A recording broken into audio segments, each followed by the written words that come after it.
Hello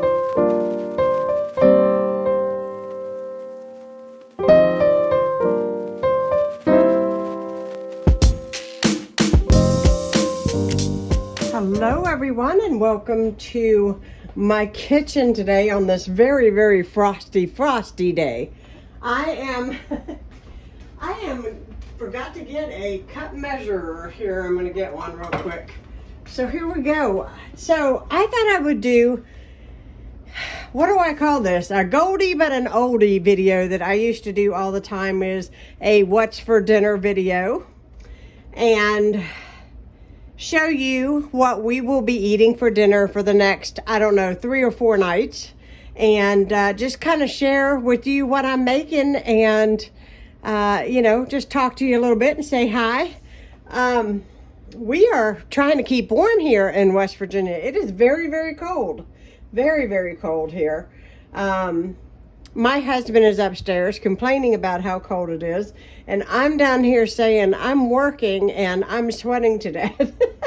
So we're going to spend the next few days arguing over the heat. I've got my KitchenAid mixer out. What I'm doing today is I'm making pizza dough. I have not made pizza in forever. If you guys are familiar with my channel, you know that I have made pizza dough a lot over the years, especially when all of my kids lived with me. And now my kids are grown and they are on their own and doing good. A lot of you asked, they are doing wonderfully. And I am making Ron and I a pizza for dinner tonight. So that's what I'm doing for supper. I'm going to start out with flour. And usually I do, you know, I put my flour in my mixer first,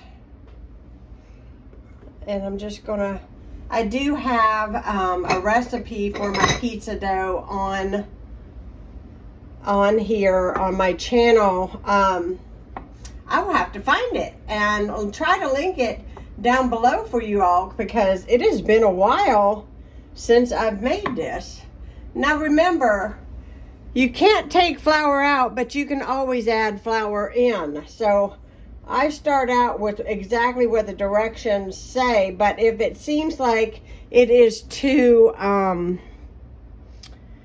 you know, like too runny of a dough, you can always add flour in. So we're going to do some sugar.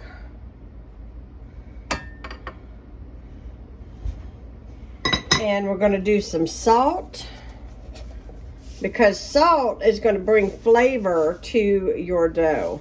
So we're going to do some salt. And you can see here that I have proofed my yeast. This is 1 cup, about a 1 and maybe 1/4 cup of warm water. You want your water to be under 115 degrees or it will kill the yeast. I let the yeast sit in my water while I'm drinking my cup of coffee this morning. So about 10-15 minutes. And then you can see it's nice and foamy. It has a aromatic. Let me tell you, yeast does not smell that good.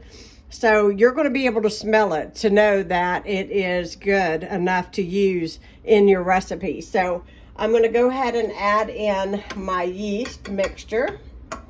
And I'm going to grab a spoon real quick just to make sure that I get all of that incorporated in here. I'm just going to use the spoon that I used when I mixed this, just to make sure I got it all in there.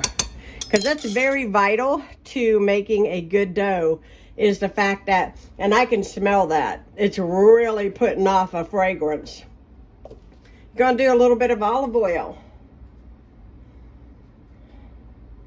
Preferably, I'm going to be honest, I tried to save money and I bought, you know, like a generic olive oil.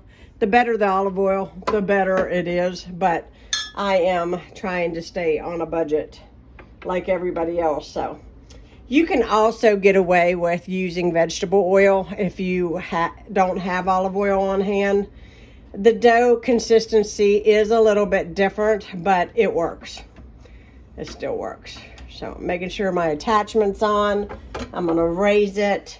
And then don't get frustrated this will blend. Sometimes it seems like it's not going to, but it will. You just have to be patient with it.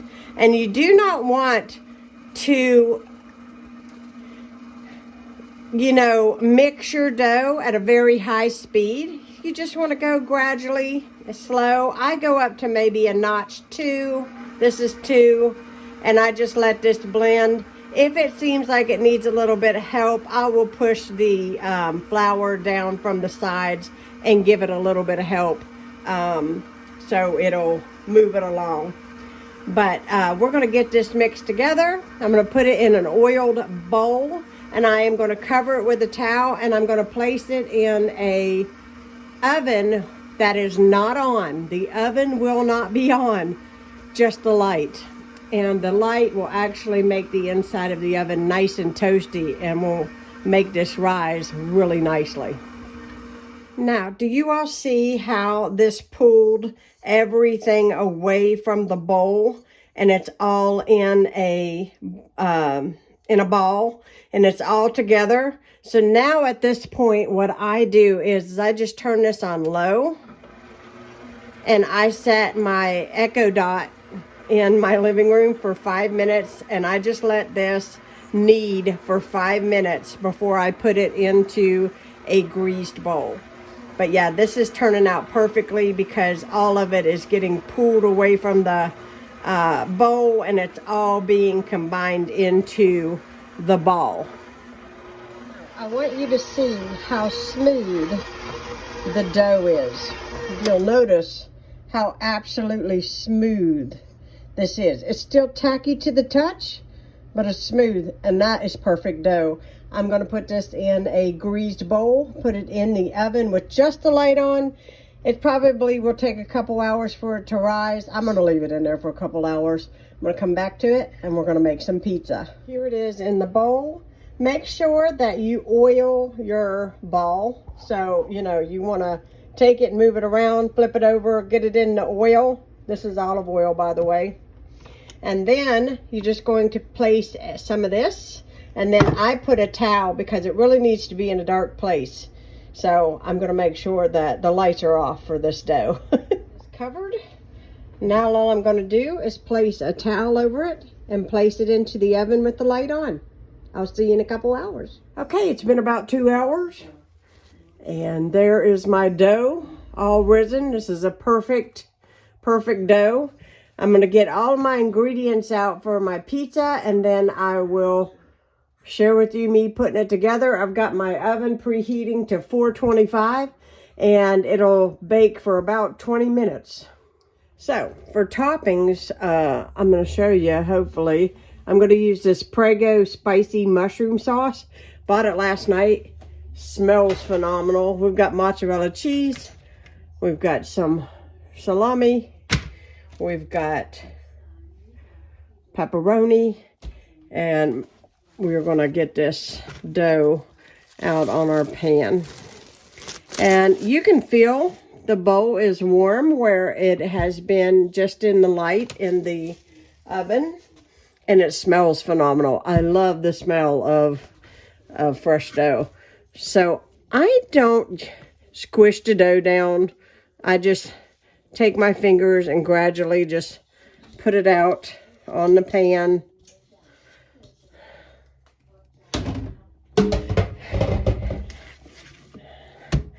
And the nice thing about this is it has elastic in it, you know, like elastins, I guess is the way I would describe it. So sometimes you're going to pull it and it's going to work its way in. It's going to pull it, it's going to work its way in. Don't fret. If you just keep working with it, it will stay. So I just push, and I just keep pushing out until I feel the pan. You see how it comes back a little bit? So you're going to have to work with it for a little while. You don't have to make this complicated. Just push from the center all the way out to the sides and go around so that you achieve that round shape with your dough.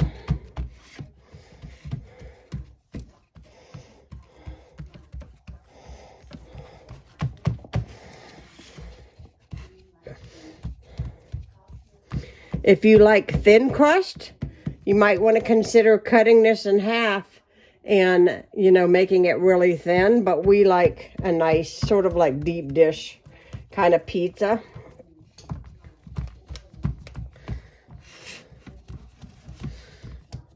You can also press this into a 9x13 and make what I call a Sicilian pizza, which is like a deep dish in a 9x13 pan. You could do that as well. If you don't have a pizza, you know, you don't have to have a pizza pan to achieve good pizza. Now, your bake time might be a little bit differently, but you'll have to keep an eye on that. That'll be the only thing. Now, all the way around the edges, I've kind of pressed my fingers into it to kind of achieve that outer crust. I'm going to put a little bit of olive oil on my dough, and like there's very little in here. Very little, if any at all. And I'm just going to spread it around as much as I can. Before I put the sauce on is to sprinkle garlic powder all over the edges. Let me get rid of this.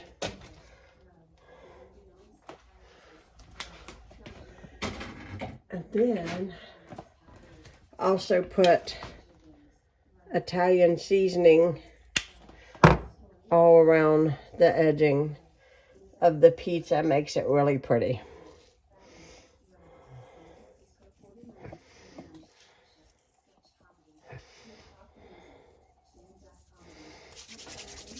Now we're going to put the pizza sauce on.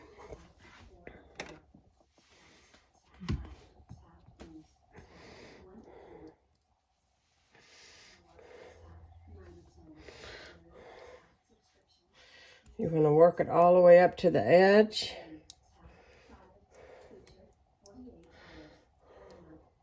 Man, that smells phenomenal. I think that's really going to be good.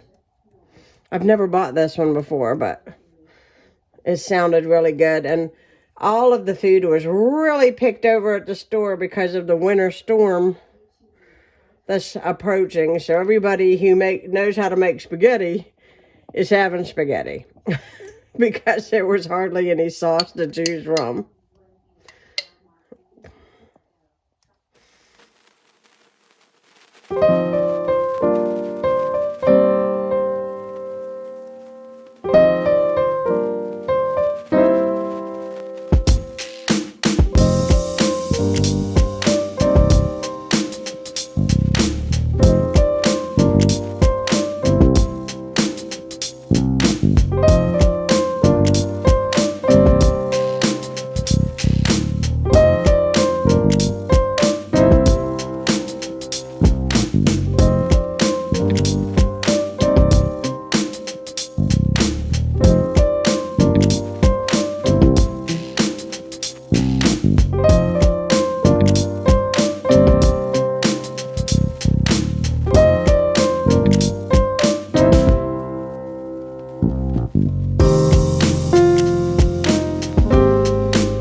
And I've got some hot pepper flakes on mine, and I like to dip my pizza in ranch. It's the only time you will ever catch me eating ranch dressing is with my pizza, because I do not like it. And I'm having a Sam's Cola, a diet. Not that that helps much, but anyways, that's what I'm having for dinner. And I hope you all enjoyed seeing our supper.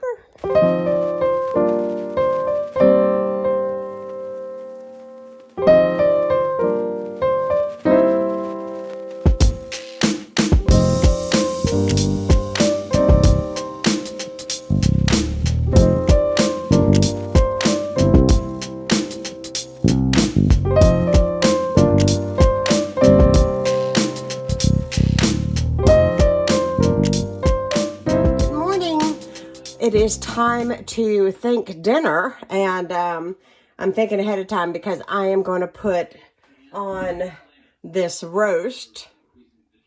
It's a nice size roast, you can see here. And I'm going to put it in the crock pot. I'm going to put it on high and let it cook for about 5 or 6 hours or until it's nice and tender. We're going to be home today because it is snowing. And put that right in there. And then on top of that, I'm going to add a package of this McCormick beef stew seasoning. Now, I'm not making beef stew, but this has really good seasoning. And it's got good flavor, and I don't want to waste it, so I'm going to add that right on top of the meat. I'm going to add in half of a giant onion. I mean, this thing was huge, and this is what I had left. And now I'm going to clean and cut up my carrots. I'm adding 1, 2, 3, 4, 5 of these fresh carrots, and I'm going to add that to the crock pot next.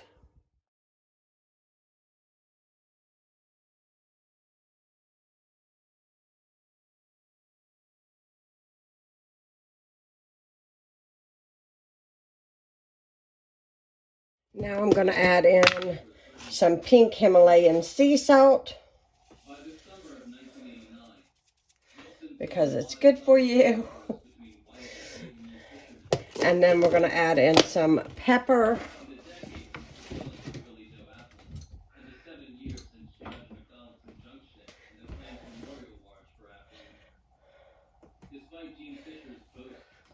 And then we're going to add in some minced garlic that I need to open.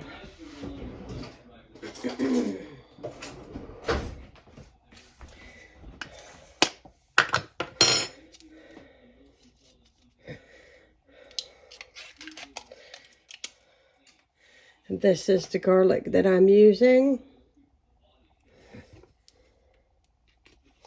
1 good heaping spoonful right on top.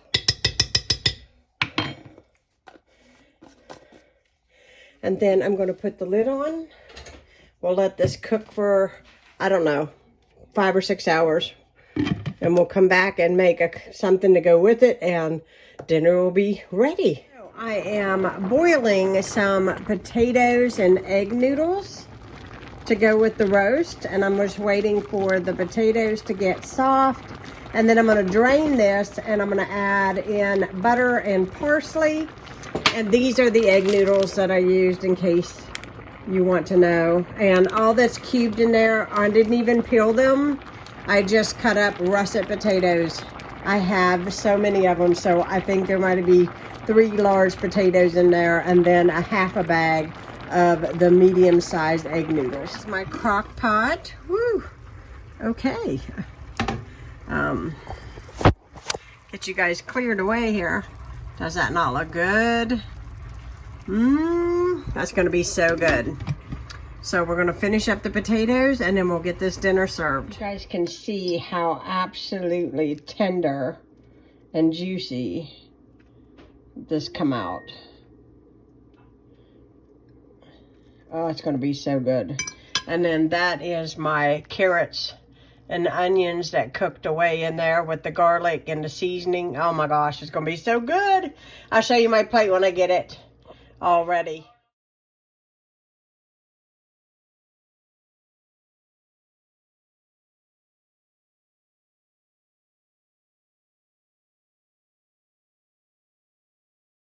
Good morning, everyone. You're looking into my crock pot this morning, and I haven't had any coffee. It just brewed. Actually, the coffee's sitting right next to the crock pot. It is brutally cold. Another cold day.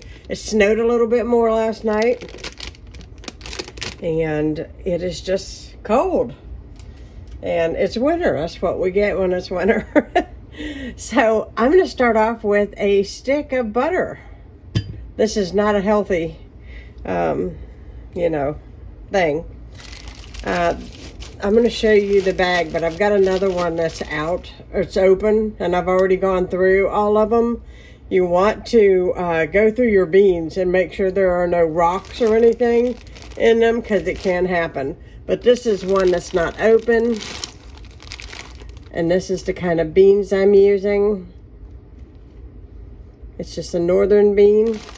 You can, this is not complicated. This is like the most simplest way to make a pot of beans.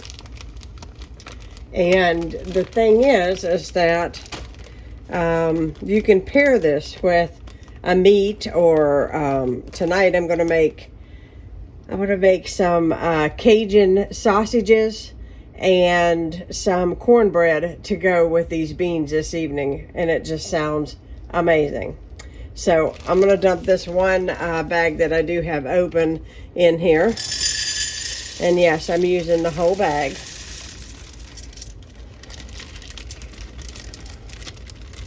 With the stick of butter. Now, if you want to add meat to this, you can. You can add in bacon. You can add in a ham bone. You can add in anything that you want. I am showing you the most simple way that I make beans when I just want to make it on the fly. And I don't really have a lot of ingredients in my refrigerator. That is why this is an inexpensive meal, because you don't need a whole lot to make this taste good. If you don't have butter and you have vegetable shortening, now I know some of you are going to kill me for saying it, but you can actually use a big blob of vegetable shortening in the beans and it'll make it taste delicious. I am adding in some chicken bouillon cubes. Now, if you have chicken stock, you can add chicken stock. You can do beef broth. You can do anything that you want. The only big thing about these cubes is that it seems like it takes a lifetime to get them open. So I'm going to add in all of these, and I'm adding in, see, 1, 2, 3, 4. I'm adding in 5 bouillon cubes and some garlic. I'm just going to add in just a spoonful like that.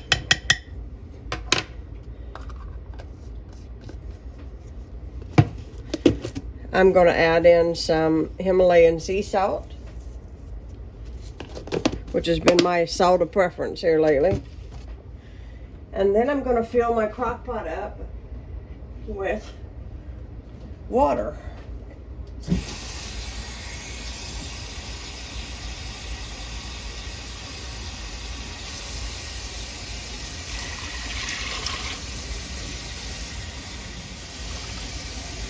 And I usually fill it as close as I can to like the line in the crock pot. And all I'm going to do is I am going to add a little pepper. I didn't get any pepper in there. Your butter's going to melt down. I'm going to add some pepper to this. I don't stir this. I just put the lid on it and I let it cook up for, I don't know, until I come in and I know that the beans are soft and ready to eat. And then we'll make the Cajun sausages to go on the side and some cornbread. And this will be a delicious, hearty, extremely warm, comforting dinner tonight when this is done. And this is the most simplest way to make beans. And that is why beans are a cheap, inexpensive, eat, is because you can do anything that you want and make them taste good. And you're just going to let the beans do their thing. I've got my crock pot on high. I'm just going to put the lid on, let it do its thing, and I will see you later on this evening. Okay, a little bit of a change on dinner. We're still having the northern beans, but my father-in-law brought this chicken over to me, and I'm going to fix it because it's thawed. And so what I'm going to do is, I'm not cooking this right now. I'm just putting it in here because it's thawed, and then I'm going to just slip it into my refrigerator, and it'll be ready to slip into the oven when I'm ready. So I am going to put Himalayan sea salt on here. And yes, you're going to hear me say pink sea salt because I'm a fan. I just like it. It does have some healthy properties to it as opposed to regular salt, and but you do whatever salt that you like. I don't think I have much of this, but I've got this spicy chicken rub. I'm a huge fan, and you can tell it because this is almost gone. I'm gonna just sprinkle this on all over the top of the chicken for now. Like I said, I don't think there's much left in this container. I'm gonna have to get a spoon. Try not to hit the hit the camera. There's a little bit in the bottom.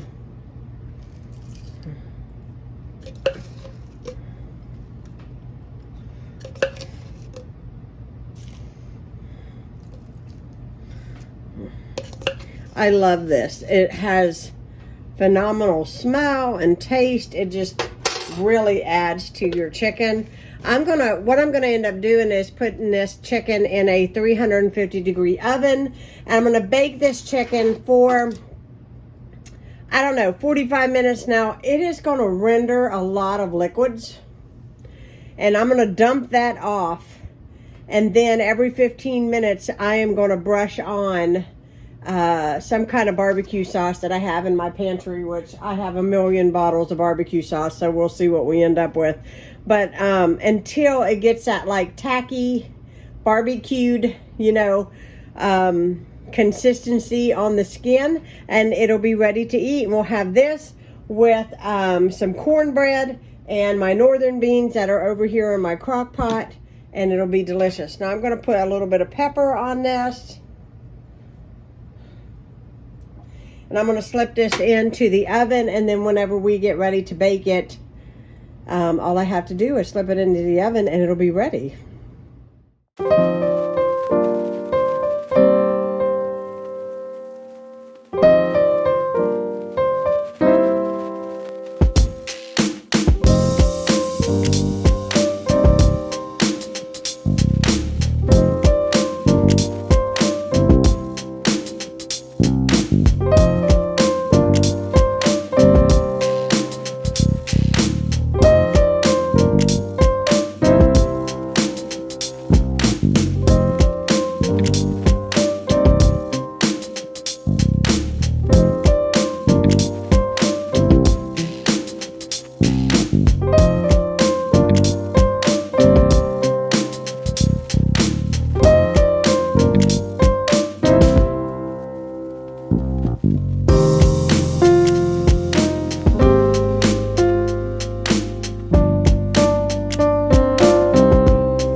Our fence is froze shut. I couldn't get over there to his house, so he had to meet me halfway. We're in Alaska now. I know. And the snow is like in the middle of my shin in the backyard. And I'm trying to trace through, and now I've got socks full of snow. But anyways, this is my bowl, my second bowl. Ronnie's working on his second bowl, and we ate that entire thing of beans time we shared with my father-in-law. And the cornbread, there's one more little sliver of cornbread in there, and there's just a piece of chicken left. So I think dinner tonight was a big success, and it tastes good because it's real warm, and